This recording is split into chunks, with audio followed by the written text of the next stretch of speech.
sampah sembarangan. Udah tahu sampah biang masalah, buang sampah pada tempatnya lah. Iya ya, kalau bukan kita siapa lagi? Ayo kita buat Jakarta jadi bersih.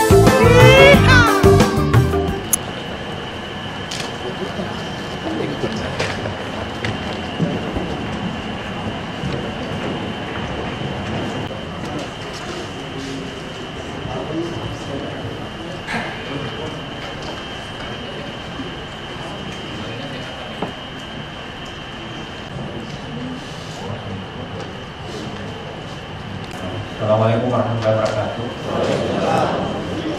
Selamat pagi, salam sejahtera kepada kita semua. Alhamdulillah, puji syukur kita panjatkan kepada Allah Subhanahu wa Ta'ala, Tuhan yang Maha Kuasa, karena kita masih diberi nikmat pagi ini sehingga bisa hadir di tempat ini untuk mengikuti acara pembukaan bimbingan teknis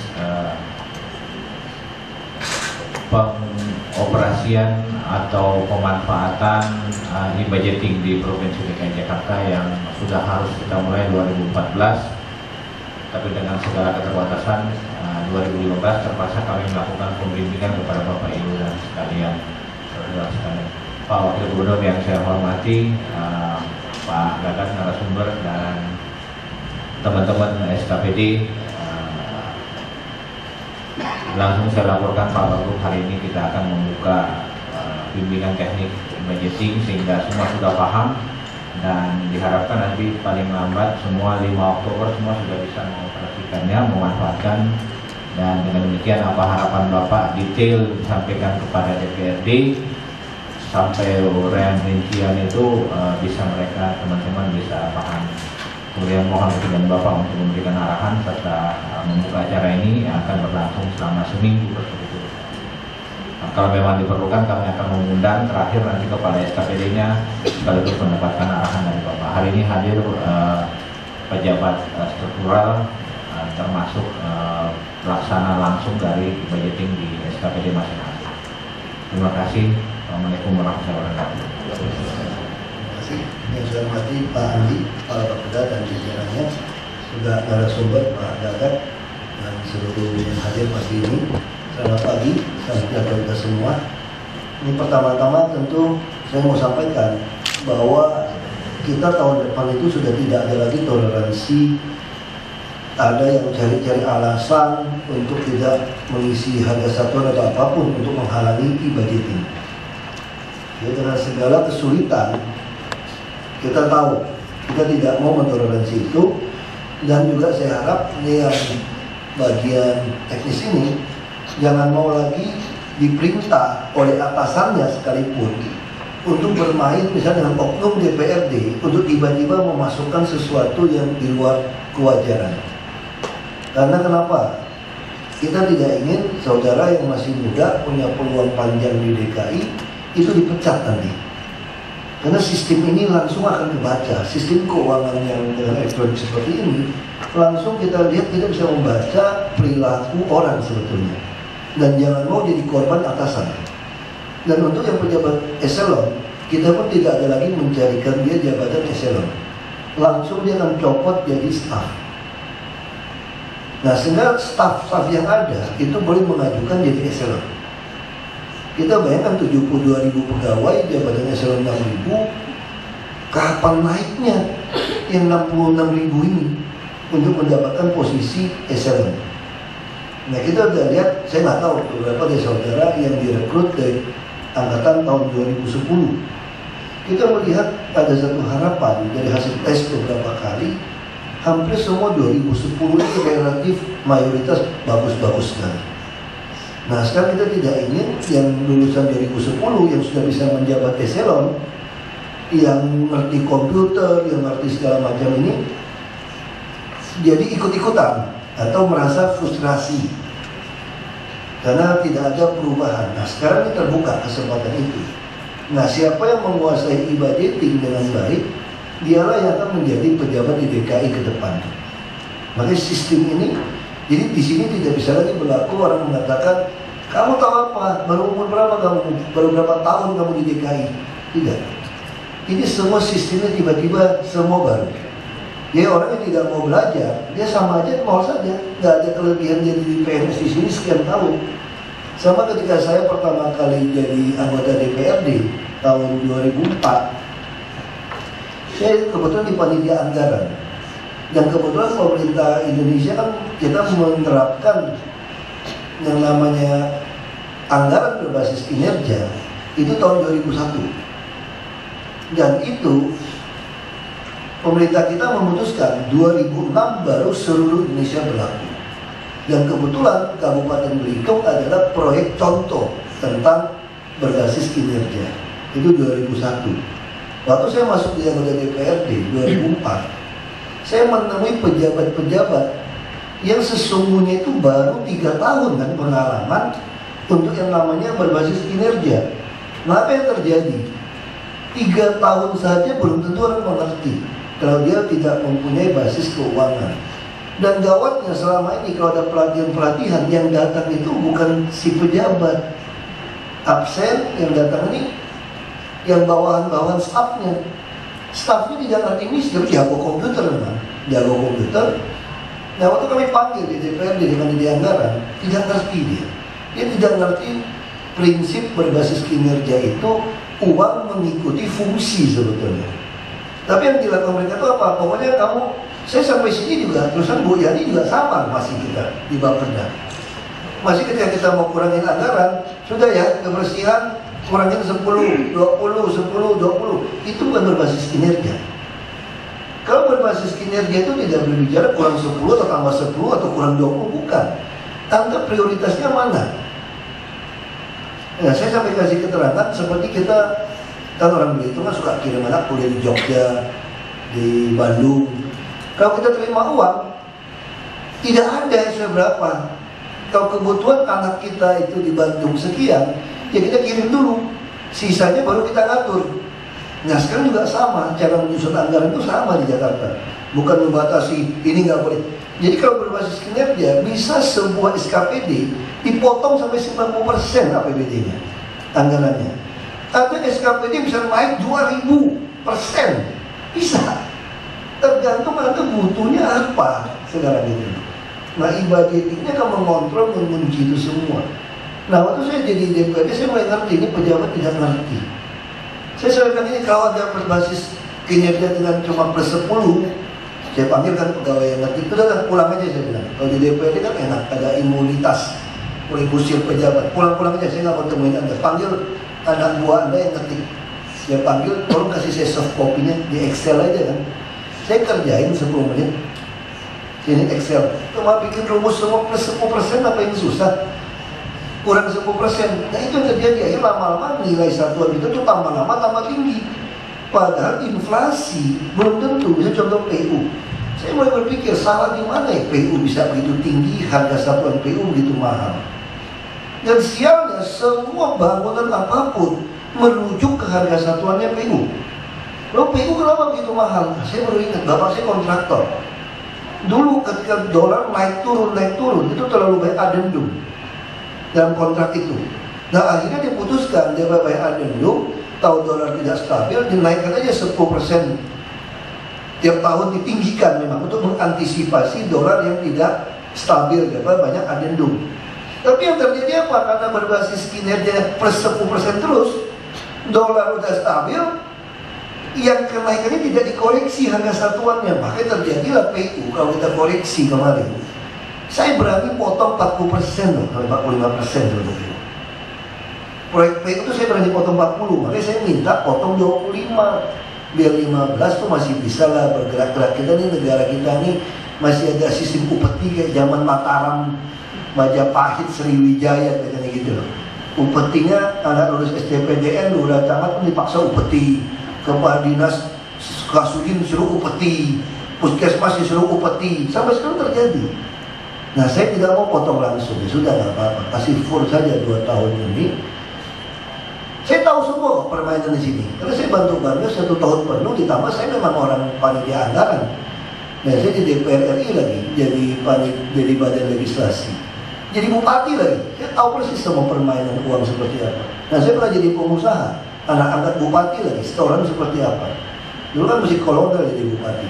Saya tahu semua setorannya, daftar listnya siapa saja. Terus proyek ini dapat berapa persen, dipotong berapa, DPRD berapa. Saya pernah di DPRD, saya paling lengkap loh. Saya bukan mau nakut-nakutin saudara. Pasca reformasi saya adalah orang paling lengkap di Indonesia untuk tahu soal politik.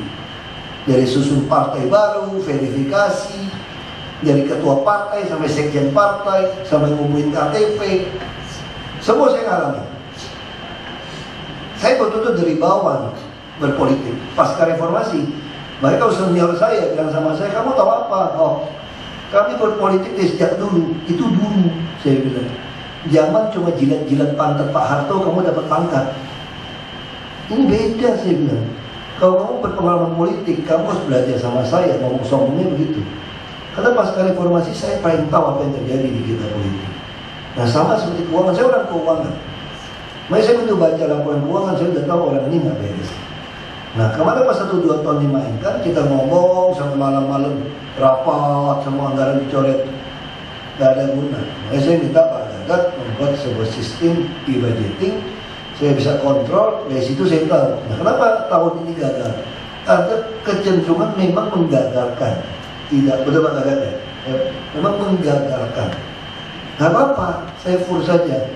Nah, setelah 1-2 tahun saya sudah lihat nih, angkatan 2010 berapa PNS baik, dari kementerian juga banyak yang baik, yang mau masuk ke DKI, bahkan dari kabupaten-kabupaten lain baik yang mau pindah ke DKI. Ya sudah, saya mau main ketat saja udah. Mau ribut sama saya, ribut saja, tinggal 3 tahun, saya nggak peduli. Saya memang hobi ribut. Karena nasihatin saya jangan cari musuh, saya cari musuh. Karena kalau mau memperbaiki negara ya harus begitu, lawan arus tidak ada pilihan. Jadi saya menaruh harapan besar pada Bapak Ibu yang ada di sini. Masa depan DKI itu ada di tangan kita. Jadi kalau Bapak Ibu tidak mau ikut, kita keluarkan dari DKI. Karena masih banyak yang mau ikut. Pegawai kita kebanyakan 72.000. Terlalu banyak pegawainya. Dan kita juga bisa kontrak individual. Dan Pak Jokowi naik jadi presiden, saya bisa merekrut eselon 2 dari swasta. Itu undang-undang ASN saya yang ikut membidangi. Saya adalah tim perumus, tim sinkronisasinya. Dari Komisi 2 termasuk ada di bagian legislasi. Makanya saya tahu persis substansi undang-undang ASN itu mau kemana. Nah, saya terlibat untuk menyiapkan itu. Nah, waktu saya masuk Komisi 2, saya menginginkannya Komisi 2 di DPR RI, tidak mau komisi lain. Karena untuk memperbaiki birokrasi. Dan sekarang panggung terbuka. Ayo Pak Jokowi pindah ke Merdeka Utara. Ini panggung terbuka, Jakarta jadi model. Seperti apa? Nanti budget ini kan jadi model, termasuk BTSP, dan gaji itu kita akan perbaiki, ngeluh nih URP segala macam. Yang nama juga baru susun kan, untuk tahun depan. Ya tahu masuk jadi PNS juga udah tahu gaji kecil kok, kenapa nggak ngeluh gitu loh. Berebut mau masuk, saya juga aneh gitu loh. Kita mau perbaiki, tunggu tahun depan udah marah-marah. Ini cuma apa? Saya berpikir, kan ini ada rezeki yang dipotong. Nanti kita untuk potong rezeki ini. Lalu bagaimana kalau nanti DPRD tidak mau menyetujui? Karena dia nggak bisa main, dia tidak bisa mengesahkan. Kita sudah putuskan, tidak usah dibahas. Kita akan menggunakan peraturan boleh memakai APBD tahun lalu. Tapi mereka kita kunci semua, tidak ada gajian, tidak ada uang rapat, apapun tidak ada. Saya buka front terbuka. Makanya saya berani katakan, saya keluar dari partai, saya hanya ingin mempertontonkan kepada rakyat kita bahwa kalau memang eksekutifnya jujur dan dipilih oleh rakyat, saya nggak peduli DPRD kalau dia tidak sesuai dengan hati nurani rakyat. Saya akan tunjukkan tanpa mereka kita jalan saja bangun Jakarta. Kita udah punya modal 72,8 triliun. Itu udah 9, itu banyak sekali uang ini untuk kita pakai di anggaran tahun 2015. Ya kenapa takut sama mereka? Buat gaji rutin semua kita bisa bikin sendiri kok. Kenapa kita takut? Jadi nggak ada lagi titip-menitip. Jadi Bapak Ibu yang ada di sini, tolong pegang betul ini. Jangan dipengaruhi ini, jangan rubah-rubah. Kalau kemarin tuh masih tukang ketiknya main-main tuh, saya tahu persis, saya tandain kok. Itu dirapat, masuk ke DPRD, begitu dipindahin udah selesai beda angkanya. Begitu dikirim ke Mendagri beda lagi. Ini kebanyakan ada tukang ketiknya nih. Dan saya tahu pejabat yang nyuruh itu kagak ngetik. Saya dari dulu dan ngerti betul. Ini pasti ya staff-staff ini yang diperintah. Kenapa? Nah, PNS kita memang serba susah. Kalau nggak mau nurut, semua honor, semua penilaian bisa dipersoalkan ini. Nah, sekarang tidak. Saya kira sekarang siapapun mau ketemu saya dengan mudah. Bisa BBM, bisa SMS, bisa datang. Dan kita juga kasih kesempatan seluruh staf ini untuk bisa naik eselon. Jadi saya kira tidak ada lagi alasan komunikasi kita mandek. Mau ribut, kan saya di depan ribut. Kalau ribut dengan orang luar kan saya. Jadi kalau nggak usah terlalu takut. Posisi saya di politik ini juga tidak tahu sampai kapan. Ya, tapi kalau saudara kan panjang nih, bisa sampai 60. Kalau dipindah ke pusat bisa sampai 62. Panjang ini, karena umur kita kesempatan hidup bisa sampai 78, 79 sekarang. Jadi kalau pensiunnya 60, itu masih hampir 20 tahun hidup dengan keluarga. Jadi masih baik sebetulnya sistem kita. Dan kita lagi mencanangkan gaji kita itu, kemarin kita udah putuskan, kalau dia bisa dapat bonus sampai 10 kali, itu staf-staf yang kerja keras itu bisa sampai di atas 10-20 juta bawa pulang per bulan. Kita lagi rancang seperti ini, berapa kali dengan sistem TKD yang dinamis tadi, dari hasil kinerja, bukan TKD versi sekarang. Kalau sekarang nggak apa-apa, nggak kita cabut. Ini cuma tunjangan kehadiran lah yang kemarin itu. Karena pintar goblok penghasilan sama kan. Yang ngetik bikin anggaran kerja sampai malam setengah mati. Yang enggak sama gajinya. Apalagi ada yang bosnya agak gila juga gitu kan. Kalau Sabtu Minggu kerja benar nggak apa-apa. Ini panggil datang di perintah-perintah agak jelas lagi outputnya apa. Ada tuh SKPD yang bosnya kayak gitu. Mungkin karena dia Sabtu Minggu nggak ada kerjaan, dia pusing, dia masuk ke kantor, anak gua dipanggil-panggilin, stres semua dipanggilin. Ada juga. Saya tahu semua apa yang terjadi di sini sebetulnya.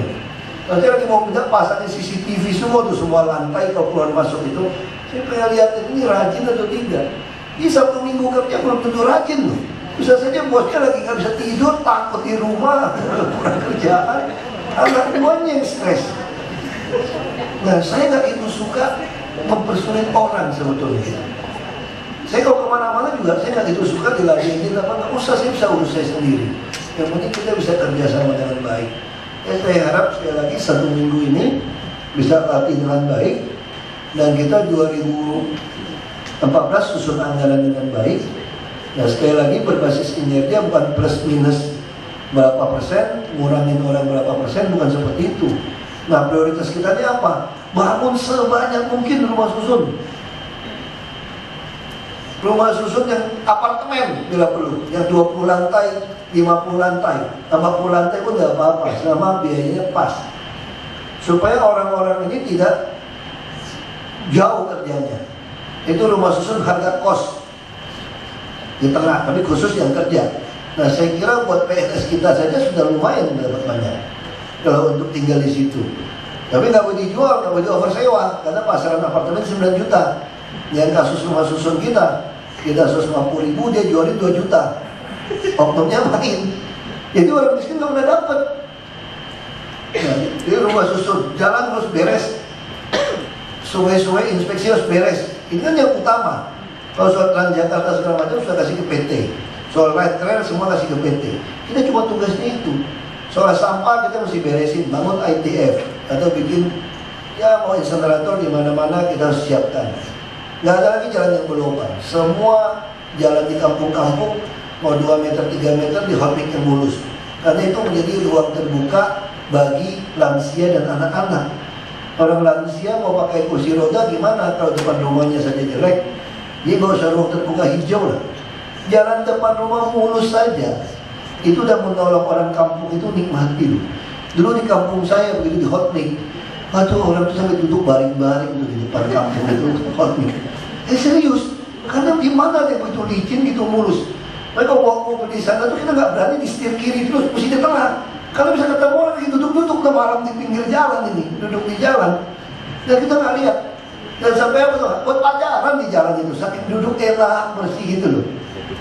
Pakai sarung. Pasien itu Jakarta juga sama. Nah, harus kita kejar itu aja.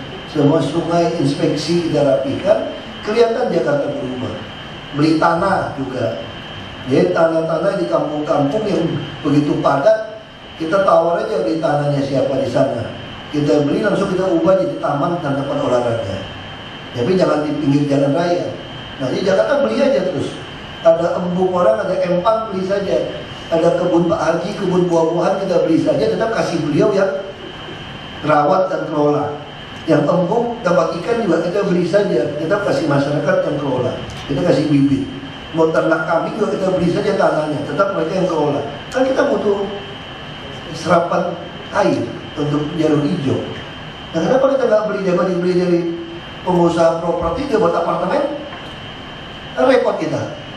Ya sudah, kalau bikin apartemen, bikin gedung-gedung mewah, bikin pulaunya sendiri. Yang selatan-selatan ini kita tahan, kita harus beli kuasai. Nah itu aja kita andalkan. Sederhana sebetulnya. Sekolah-sekolah yang bagus kita gabung, kita bikin apartemen.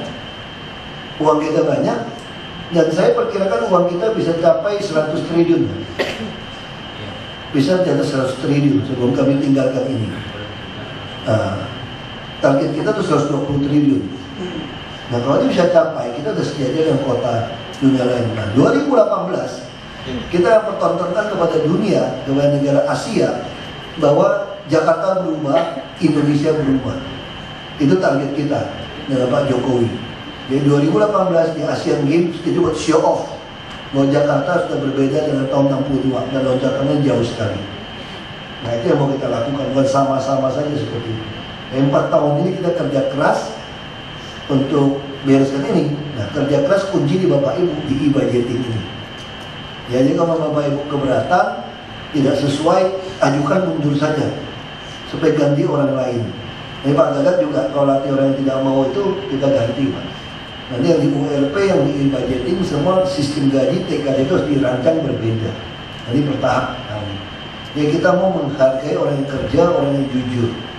Kita semua ingin makan uang halal. Saya suka bilang, Nabi pun akan bukan mencuri. Ada doa seorang Nabi di catatan Nabi Sulaiman. Dia bilang begini, Tuhan jangan kasih saya terlalu kaya, jangan kasih saya juga terlalu miskin. Karena kalau saya terlalu kaya, saya akan lupa siapa itu Tuhan.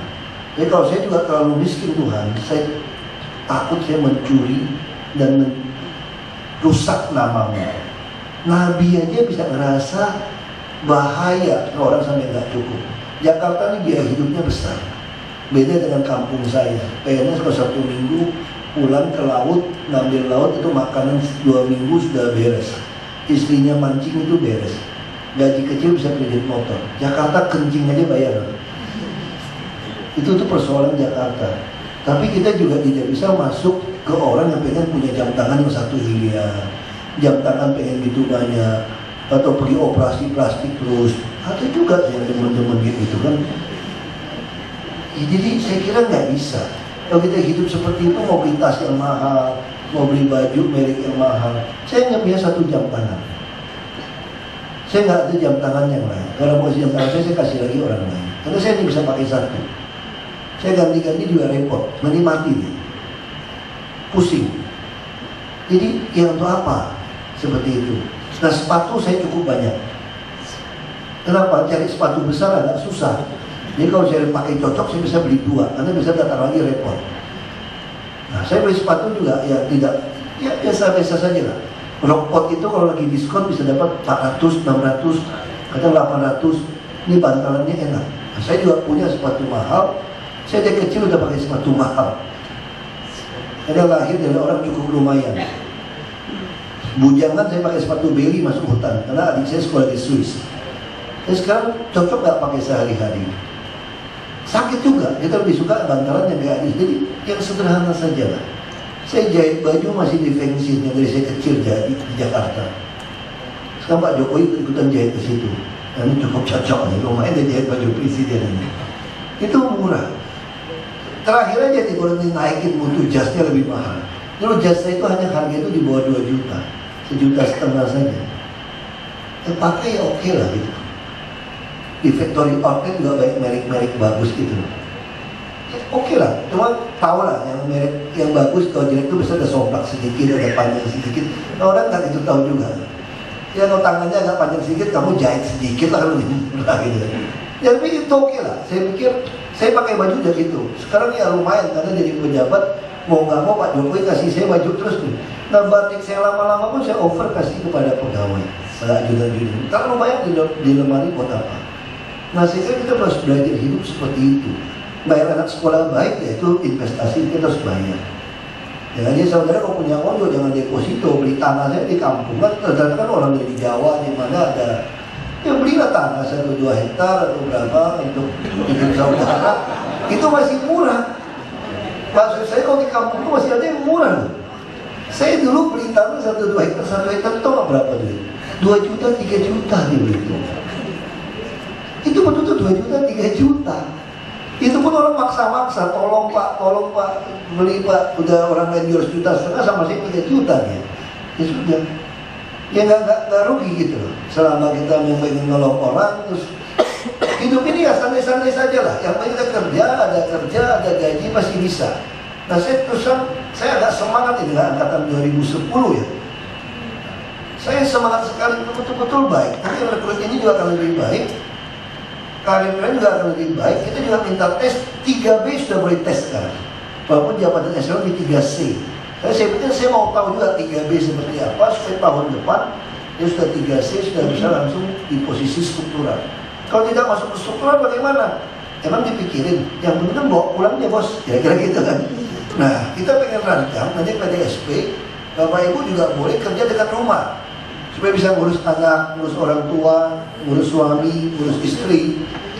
Ibu pilih nanti PDSP kita. Nah kita mau rancang karena semua sistem online. Jadi Bapak Ibu bisa tentukan mau kerja mana. Mungkin yang laki-laki biasa nggak suka kerja dekat rumah ya, didatangin istri itu agak repot ya. Mungkin saya nggak tahu.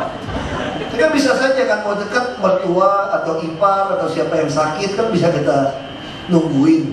Atau dekat anak sekolah di mana sambil kerja situ nungguin. Kita boleh pilih. Selama tempat itu masih kosong. Nah nanti kita sedikit kompetisi. Tapi orang tidak punya jabatan struktural pun bawa pulangnya sama. Kira-kira seperti itu. Tapi jabatan struktural betul-betul orang dihargai sekali. Nanti di DKI ini akan banyak kursi kosong. Staff saja, diamin aja. Bisa nggak dia naik lagi? Bisa. Dia ikut tes lagi. Jadi kita tidak pernah membuang orang. Mungkin dia perlu diparkirkan sebentar supaya dia jadi apa ya, jadi eling di bahasa Jawa. Jadi apa yang disadar gitu. Jadi dia bisa berbalik-balik seperti itu. Ya saya kira itu dari saya. Saya sangat yakin kita masih bisa kok. Selama kita usaha sungguh-sungguh.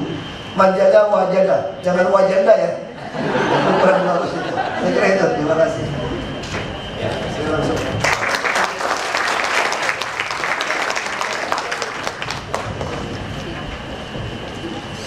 Saya langsung.